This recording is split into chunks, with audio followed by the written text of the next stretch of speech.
All right, here we go. Hello friends, welcome back to my channel. My name is Natalia Lee and I'm the author of a few books for young adults, the most recent being the Cozy Contemporary Fantasy, Song of the Dryad. Today we're talking about something that has been on my mind for a very long time, and as the end of the year is drawing near, it is the 26th of December today.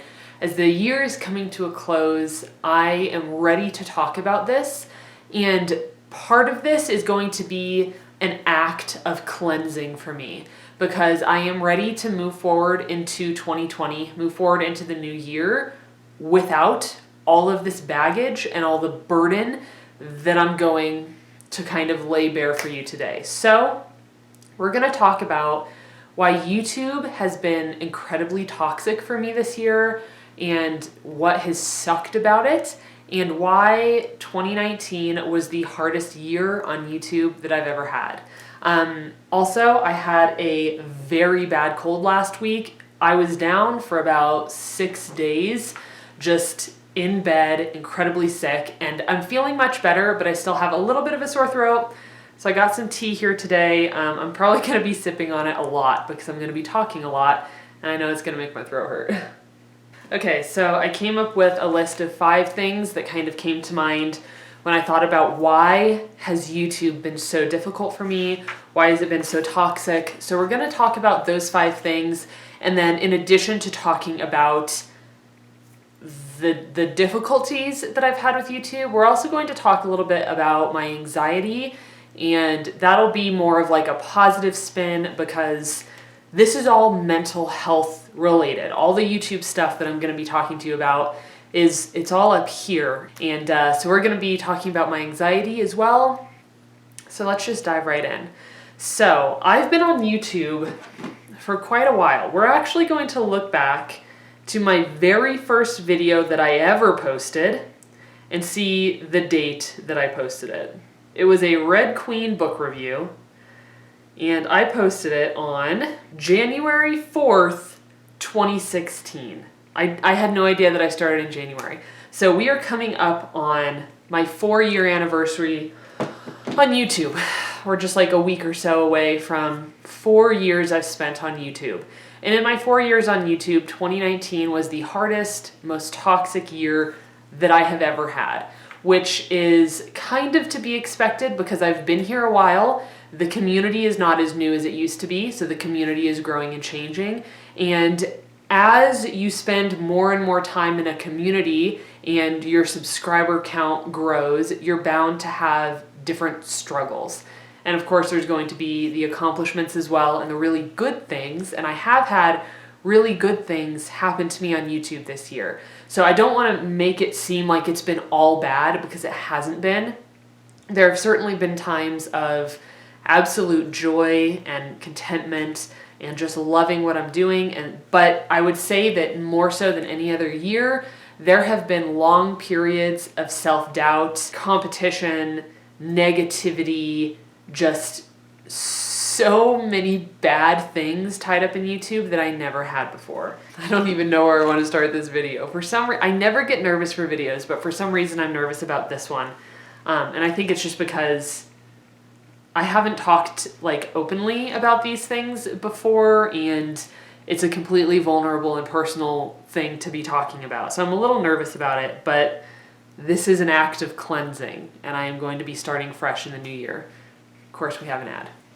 So let's just get started with negativity and drama. That's going to be the first thing I'm going to talk about, because this year, I, more so than any other year, felt negativity and drama in the community. And whether you think the drama has been good or bad is up to you to decide. But personally, I have felt that it has had an incredibly negative effect, both on myself, my mental health, and potentially the community, depending on which way you look at it. Because there was negativity starting early 2019, and I'm sure it's been around longer than that, but I got involved in early 2019 in the negativity surrounding creators in the community. I have a video on it that you can go watch if you want to, although I'm sure most of you have seen it by now already. But through that, I felt a very palpable shift in the community. You know, and I have seen so many videos about these topics and other topics. I've seen so many people talking about how they don't trust people on AuthorTube with larger channels, and only people with small channels are like pure and good, and they only watch small AuthorTubers. And there's just this feeling of negativity in the community now that I have never felt before. And I don't know how to deal with it. I'm still learning, because I do still think that AuthorTube is one of the most positive places on the internet, especially on YouTube. It is very rare, I think, for me at least, to receive like truly hateful comments or to feel true hatred from viewers. So that's a really good thing. But if we're just looking at AuthorTube, I think this has been the most negative year that it has ever experienced, because it's growing larger. There is more drama, there are more people like participating, and when that happens, there are bound to be people that bring in the negativity, and they're bringing in the drama, and I get it, it's fun. We all like to watch drama videos, but it feels differently when you're involved.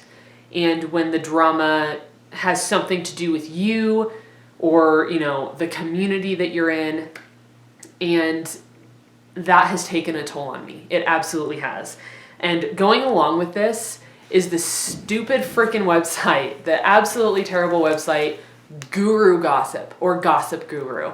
And I don't know if I've heard anybody talk about this in a video, maybe Jenna Streety, but I can't really remember. But it was brought to my attention at the beginning of the year, and I started reading it, and there are kind of two sides to every coin. So there's the positive side where I can think, oh wow, you know, I have enough subscribers that people want to talk badly about me on a gossip website. It's great, like I can look at that positively, right? But then on the other side of the coin is the true feelings of being talked about on the internet in a negative way, and knowing that anybody who wants to see it can. And I went through periods of reading these forums and searching for my name to see what people were saying about me, and I haven't done it in a couple of months now, because some of the mean things that I read about myself linger. Like, they will stay in there, and I'm constantly thinking about them. So that's totally new for me. The fact that when I sit down to film a video, I'm remembering the things that people don't like. I'm remembering the things that piss people off, or the drinking games people have made up about the annoying things that I do in my videos. And that puts a pressure on a creator, or it puts a pressure on me that I have never experienced before. Because I never used to sit down in front of the camera and think, oh, here are the 5 things that people are going to bitch about when they, you know, get on this forum later. Here are the mean things that they're going to say about me. And there's this feeling of wanting to not do those things, right? So that people don't have that ammunition to use against you. But at the end of the day, it's me. If you don't like how I talk, if you don't like the words that I say, if you don't like how I touch my hair in videos because it's 25 feet long and gets tangled on everything, I can't change those things just to suit the 20 internet trolls who don't like it about me. And that was hard to come to terms with. You know, there have been incredibly mean comments about videos that I've filmed, about how preachy I am and how pretentious and all these things that they're like lodged in there. So I know these mean things that people are saying about me, and yet I have to push forward despite those mean things. So that's been really hard, and I feel like it's almost a taboo thing to talk about that website because you don't want to encourage more people to go there and just give them more things to talk about. But I'm sick and tired of feeling like I have to play by an imaginary YouTube rule book that tells me what I can and cannot say in my videos, that tells me what should be a secret and what shouldn't be. So I'm sick of it. And that's another thing. This is going to be a ranty video, so if you like drama, maybe you'll enjoy it. But there's you know, also this feeling of I can't talk about certain things. I can't be offensive to certain people. I have to be this politically correct, perfect person online, or else I'm going to offend somebody That's been a pressure as well, especially in the current social setting that we have, is that everybody is offended by everything. If I tell you I'm a vegan, some people are going to get offended, give me a thumbs down, unsubscribe, and then go talk shit about me on a gossip website. So coming to terms with that, just the fact that anything that I say can be taken offensively, it can be taken in the wrong way. That's another thing that's been hard this year in terms of like, how do I even deliver my content in a way that's not going to hurt or offend other people? And I'm done with that as well. I'm totally done with that. Because my YouTube at the end of the day is my YouTube. It's the place where I post things that I'm passionate about. It's where I let my creativity run wild. It's where I connect with like-minded people. So I don't want to censor and filter myself in order to try to appeal to a wider audience or this or that. So that's another thing that I've kind of learned and been working through, which I guess kind of leads into two other things I wrote down, which were popularity contests and competition, and always comparing myself to others. Now, I think this is something that all of us do, whether you're a YouTube creator or you have a Facebook or you have an Instagram. These sites benefit from us wanting to be more popular. We want more likes, we want more engagement. We want, to be more special and more popular than the next person. And I've gotten 100% caught up in this. And before YouTube, I did not have any form of social media. I didn't have a Facebook. Pretty much my entire college life, I did not have a Facebook because I thought it was bullshit. And I knew the feelings of comparing myself to everybody else, comparing myself to the highlight reel of everybody else's lives.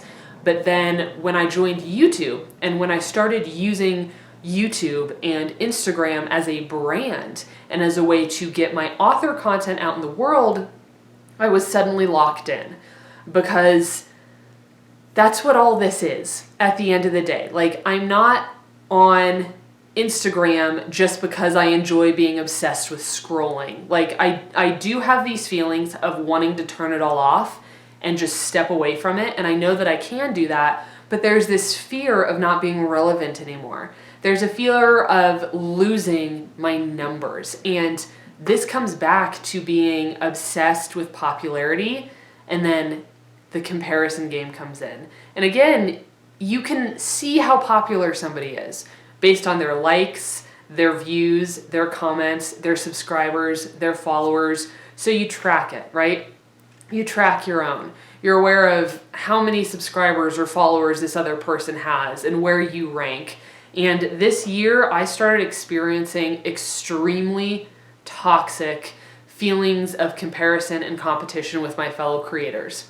And that is not something that has ever been as toxic as it is now and as it has been in 2019. I think it's completely natural to compare yourself to others, especially when numbers are consistently being flashed in our faces. How can you not?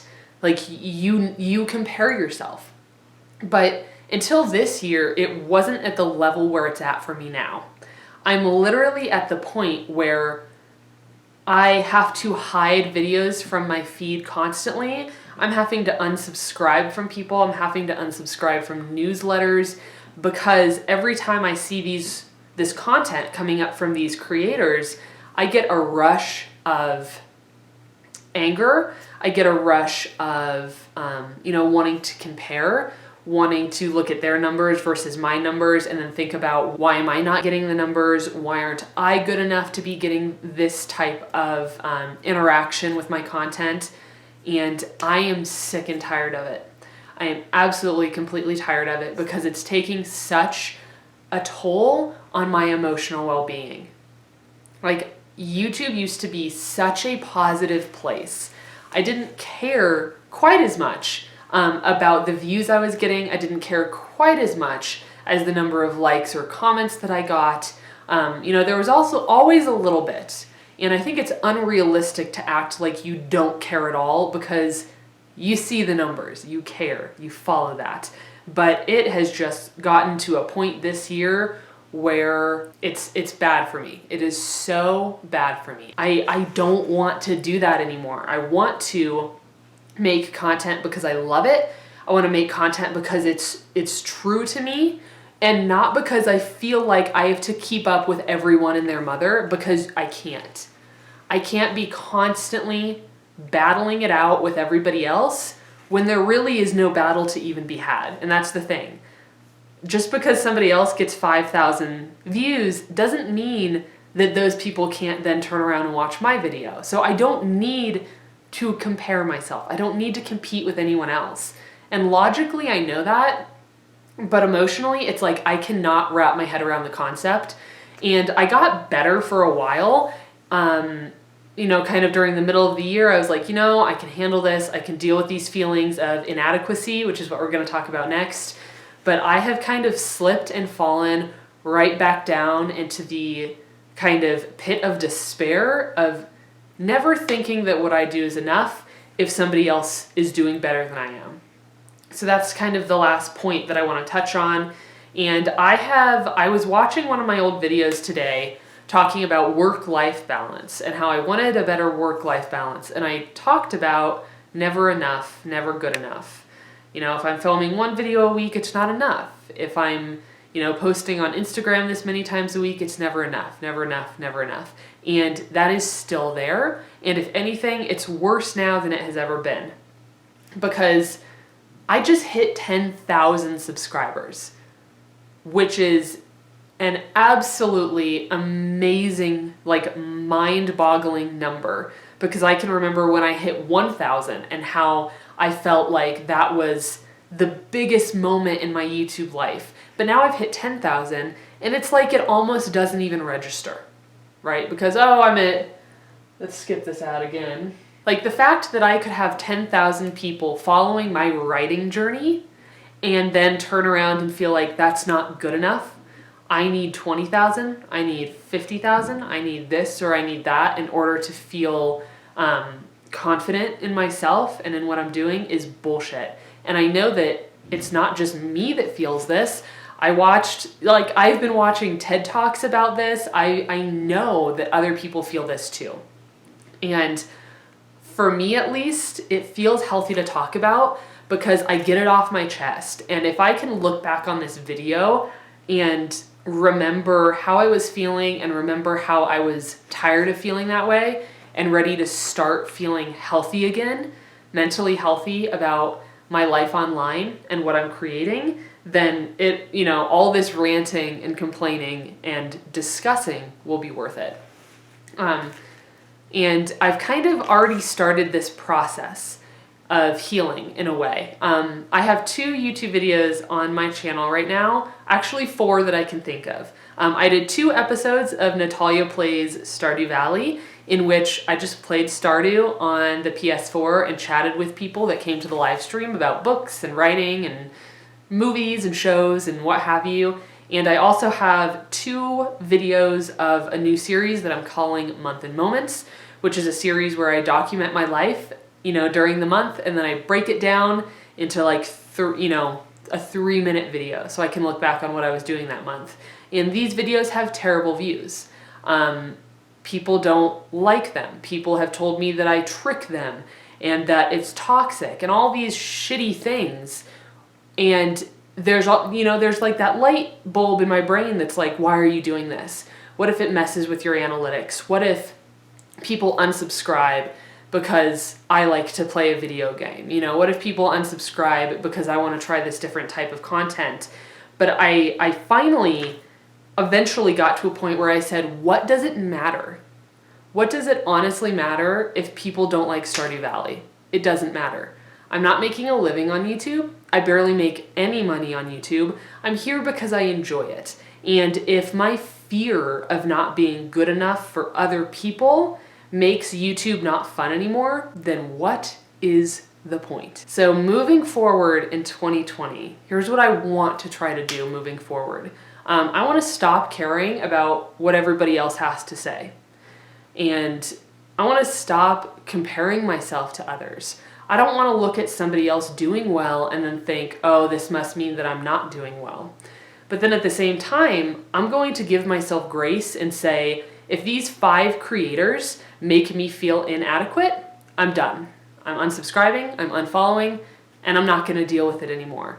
Because what is the point? Like, what is the purpose in following other people that make you feel shit about yourself? And they're not meaning to do that. It's not like they set out to make me feel inadequate, but that's what I'm struggling with. So if I need to unfollow and unsubscribe and get them out of my life, then that is the healthiest thing for me to do. And I'm not going to guilt myself about needing to do that anymore. Because I used to think it was weak if I couldn't handle seeing these videos in my feed, or if I couldn't handle seeing these Instagram posts when I was scrolling. So I'm done. I have already started unsubscribing from newsletters, muting or unfollowing people on Instagram, and unsubscribing from people on YouTube because it's what is healthiest for me. And that is what I'm trying to get at here, is that in the new year, I need to focus inward again. I've been using all of my energy, even my creative energy, to focus outward. What can I create? How many views can I get? How much engagement can I get? What type of photo can I take that'll catch people's eye? And that means nothing at the end of the day. Like the fact that when I had 1,000 subscribers, I was overwhelmed with joy.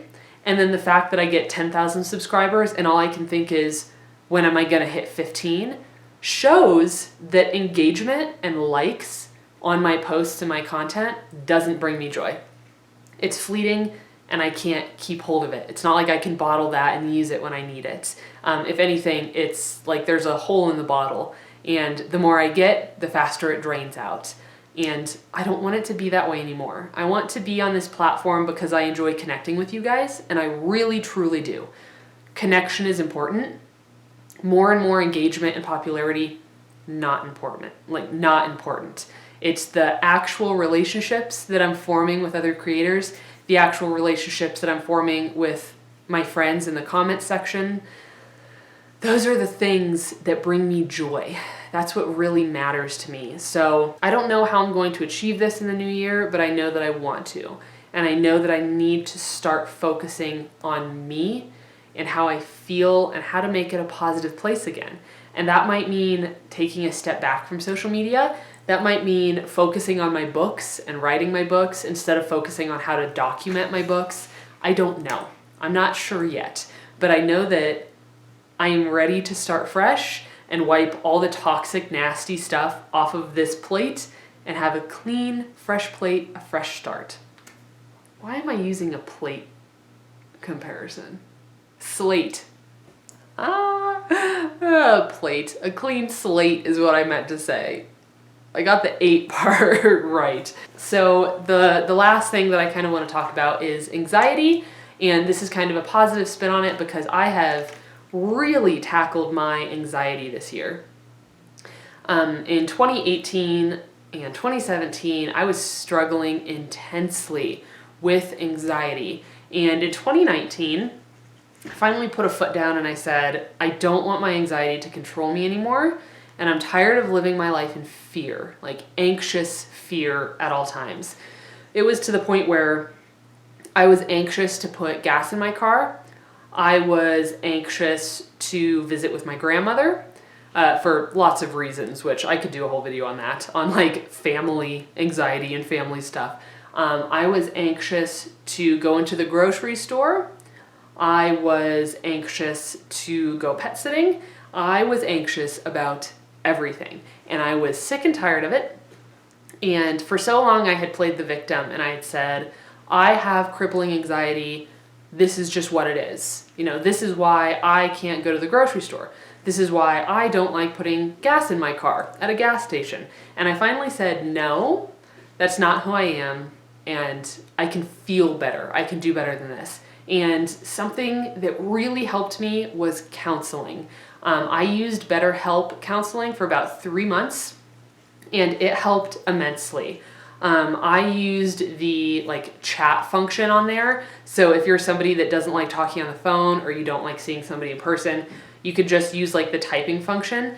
And I used that for about 3 months, and my counselor helped me so much, because not only did he give me tips and tricks for like bringing myself down from anxiety, like an anxiety attack, but he also taught me what anxiety is, how it's natural and a good thing to have that mechanism, but how sometimes some people have an anxiety response that's overactive, and it's trying to protect you from things that aren't necessarily even real. So as I learned more about anxiety and what causes it, you know, the actual process in the brain, what it is, what it means, and then I took in tips from my counselor for how to deal with it, and then I also started developing a stronger sense of self and a stronger sense of confidence, because I used to be a very confident person, and I really lost that kind of like 2016 through 2018. I kind of lost that self-confidence, and I lost the feeling of being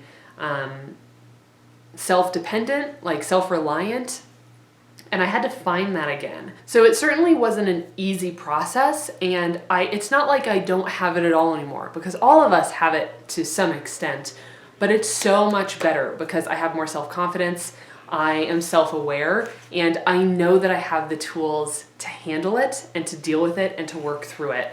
So that's like a really positive mental health thing that happened for me this year. Granted, that was outside of YouTube. That was in my like just daily life. Grocery shopping, putting gas in my car, going pet sitting. Like it was that type of anxiety that I was really dealing with. And I am so glad that I'm at the point where I don't feel like I have to identify as anxious. And I did that for a long time in order to feel protected. Because if I felt like, oh, I have this, you know, big blinking sign that says I have social anxiety, I have anxiety, then I didn't have to do the things that made me uncomfortable. But the more I avoided them, the worse they got. So when I finally like realized that and finally said enough is enough and started kind of gearing up for battle and learning how to fight this thing, I started feeling so much better.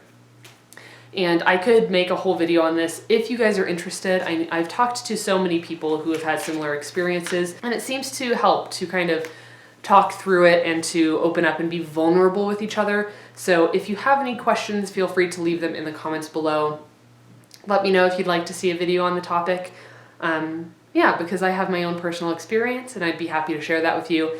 But that is like a very positive way, I think, to kind of end this video, is that I've had a really good year in terms of tackling my own anxieties and my own, like the depression that I was feeling kind of in 2017 and leading up into 2018 and just all that kind of mental health stuff. So thank you guys for supporting me on my journey. Thank you for being here and listening to what I have to say. I really appreciate it.